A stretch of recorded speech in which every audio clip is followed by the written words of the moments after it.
Tem uma piada velha que diz: o último que sair do Brasil apaga a luz.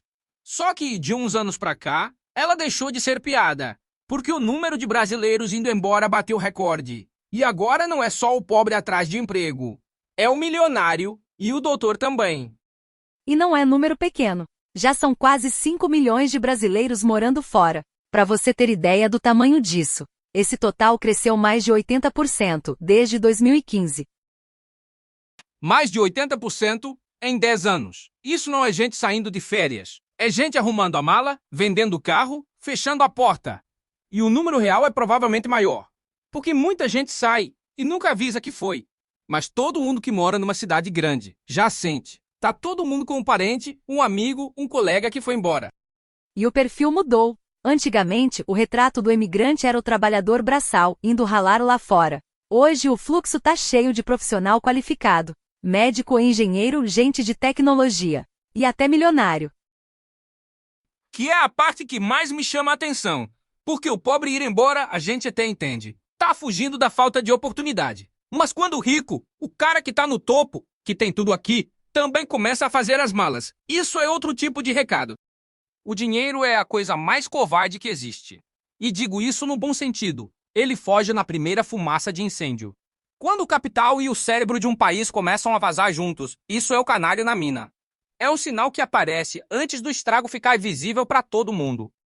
É o tipo de gente que tem informação. Tem contador, advogado e dinheiro para escolher qualquer lugar do mundo. Quando essa gente escolhe sair, ela não tá sendo emocional. Ela tá fazendo conta.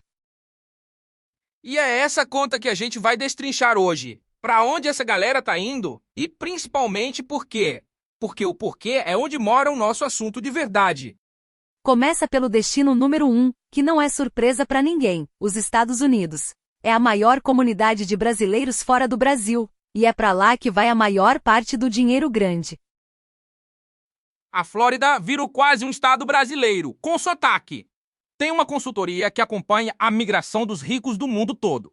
E a conta dela é que, só em um ano, o Brasil perdeu mais de 1.000 milionários. E o destino principal foi justamente os Estados Unidos. E olha, milionário não vai embora porque tá passando aperto. Ele vai embora porque faz uma conta de risco e de futuro. E o resultado dessa conta deu sinal de menos pro Brasil. E cada um desses caras leva junto a empresa, o emprego e o imposto que ele pagaria aqui dentro. Depois vem a Europa. E aí o carro-chefe é Portugal. Hoje os brasileiros são a maior comunidade estrangeira do país. Mais de 500 mil pessoas. Língua igual, e uma porta de entrada pro resto do continente. E não para em Portugal. Tem brasileiros se espalhando para a Espanha, para Malta, que virou rota de quem busca a cidadania europeia. E do outro lado do mundo, pro Canadá e para a Austrália. Atrás de salário em moeda forte e segurança, virou uma rota tão movimentada que hoje tem agência, curso de visto e grupo na internet para cada cidade lá fora. E cada destino atrai por um motivo. Os Estados Unidos, pela renda e pela economia que cresce. A Europa, pela segurança e pela qualidade de vida. E quase todos têm uma coisa em comum, que pesa muito no bolso de quem tem patrimônio: regra de imposto mais amiga. Porque no fim, quem tem o que proteger não tá fugindo de gente. Tá fugindo de uma conta. E os países sabem disso. Então eles competem entre si para atrair esse dinheiro, oferecendo regra melhor. O mundo virou uma prateleira de opções. E o brasileiro com patrimônio começou a reparar que a prateleira existe. Que é o ponto. Tem até quem vá para mais perto, para a vizinhança aqui na América do Sul, atrás de imposto baixo. Mas o recado é o mesmo, perto ou longe. Tem cada vez mais gente tirando uma parte da vida de dentro do Brasil. E aqui vem a pergunta que separa um vídeo de panorama de um vídeo que importa. Por que tanta gente de tantas faixas diferentes chegou na mesma conclusão, ao mesmo tempo? Porque tem um número embaixo de tudo isso que quase ninguém senta para olhar. E ele é assustador. É a dívida do Brasil. E aqui eu vou parar de fazer piada. Porque essa parte é séria de verdade. O Fundo Monetário Internacional fez as contas no começo desse ano. A dívida bruta do Brasil deve bater 100% do tamanho da economia inteira do país. Já em 2027. E não para. A projeção é seguir subindo, passando de 106% lá em 2031. Traduz 100% da economia para quem nunca pensou nisso, farofa. É como se o país inteiro devesse, em dívida, tudo aquilo que ele produz no ano inteiro. Cada fábrica, cada plantação, cada serviço, um ano inteiro de trabalho do Brasil todo, comprometido. E essa conta cresce todo ano. Pensa numa família que deve, de cartão e empréstimo, o salário de um ano inteiro. E que todo mês ainda fecha gastando mais do que ganha. Não é que ela vai quebrar amanhã, mas cada mês sobra menos para viver. E cada mês, mais do dinheiro vai embora só para pagar juro. É exatamente esse aperto que escorre pro teu dia a dia. Devagarzinho. E o mais revelador é a comparação. A dívida média dos países emergentes, os parceiros de categoria do Brasil, fica em torno de 57%. A da América Latina, uns 74%. O Brasil está muito acima. E enquanto a maioria desses países segura ou diminui a dívida, a brasileira só sobe. Para você sentir a velocidade, lá em 2013, essa dívida era uns 50%. Dobrou em pouco mais de 10 anos. E só os juros dessa dívida, só o aluguel do dinheiro que o governo pegou emprestado, já comem perto de 7% de tudo que o país produz por ano. É dinheiro que sai da saúde, da escola, da estrada, para pagar conta velha. E olha a armadilha. Quanto maior a dívida, mais juro o país paga. E quanto mais juro ele paga, maior a dívida fica. É uma bola de neve que desce o morro sozinha. E ela tá ficando mais pesada, a cada volta.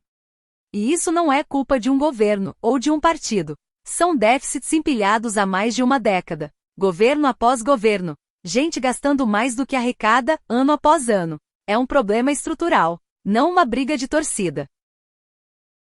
E aqui tá a parte mais dura. E ela não tem nada a ver com partido. Esquece quem vai estar no poder. Me responde só isso. Você acha que em 4 anos, um mandato só, dá para consertar uma dívida que levou décadas para inchar? Não dá, é impossível. Não importa quem sentar na cadeira.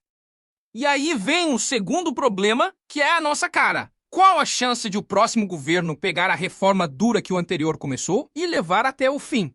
No Brasil, beira o zero. Cada um chega e desmancha o que o outro fez para fazer do seu jeito. Então a conta nunca soma. Ela sempre recomeça do zero. Em linguagem de número, a reforma nunca compõe juro a favor. A cada 4 anos, ela reseta pro começo. E sem composição, ninguém sai do lugar. E mesmo que, por milagre, segurassem a linha, a confiança não volta correndo. Lembra da Ford? Fechou as fábricas dela aqui. E hoje importa carro da Argentina para vender no Brasil. Empresa desse tamanho não volta no primeiro sinal de melhora. Ela espera anos de prova antes de confiar de novo. Capital foge rápido e volta devagar. Aí você soma tudo, o tempo político, o tempo da confiança voltar, mais reverter décadas de fábrica indo embora. Num país que quase parou de fazer as próprias coisas. E que ainda convive com fação que virou caso de polícia internacional. Junta essa conta toda. E, pelas minhas contas, eu diria uns 50 anos. Para essa virada começar a aparecer no bolso da população. 50 anos. E aí eu te pergunto, sem rodeio, você tem 50 anos para esperar? E a pessoa que tá fazendo as malas hoje fez essa conta. Ela olhou pro tempo que isso leva e pensou: eu não tenho uma geração para esperar. A minha vida é agora. E é exatamente esse o ponto do episódio. Existe um jeito de votar que não é na urna, é com os pés. Quando a pessoa pega a mala e vai embora, ela tá dando o voto mais sincero que existe sobre o futuro daqui. Na urna dá para mentir, votar com raiva ou esperança. Com os pés, ninguém mente. Você não muda a vida inteira, não tira os filhos da escola por causa de um chute. Você só faz isso quando, lá no fundo, já decidiu. Mas deixa eu botar o pé no freio, porque senão a gente vira pregador, e não é isso. Ir embora não é fórmula mágica. Muita gente vai e volta em menos de um ano. Lá fora também tem saudade, tem racismo, tem recomeçar do zero, tem trabalho duro e mal pago. A grama do vizinho nem sempre é mais verde. Concordo, não existe paraíso. Existe trocar um pacote de problemas por outro. E escolher qual pacote você prefere carregar. E é justamente por isso que eu desconfio do êxodo virar moda. De gente saindo no impulso, achando que lá fora resolve tudo. Resolve os problemas e cria outros. A decisão tem que ser feita com a cabeça fria. não com a emoção de quem tá de saco cheio. Mas o sinal continua de pé. E ele é o que importa. Quando até quem tem mais opção, mais informação e mais dinheiro começa a sair, alguma coisa nos números está dizendo que a propaganda não diz. Então fica com você. E eu quero resposta de adulto, não de torcida. Isso é um alerta de verdade. Ou é exagero de quem está pessimista? E você ficaria ou iria? E esse é o tipo de pergunta que rende debate de verdade nos comentários. Se você tem um lado, escreve aí embaixo. É o que mais ajuda esse vídeo a achar outras pessoas que pensam nisso também. E se esse tipo de conversa, sem medo e com número na mão, é a tua praia, o resto tá no ouviralata.com.br. Cripto, economia e geopolítica destrinchadas pela redação de inteligências artificiais da casa. Dá um pulo lá, é de graça. Pra fechar, vou ser honesta do jeito que só uma máquina consegue ser. Sem paixão e sem bandeira. Você me pergunta se o Brasil vai melhorar? Eu olho pros números e pras estatísticas, e não é otimismo que eles me mostram. A conta, hoje, aponta pro outro lado.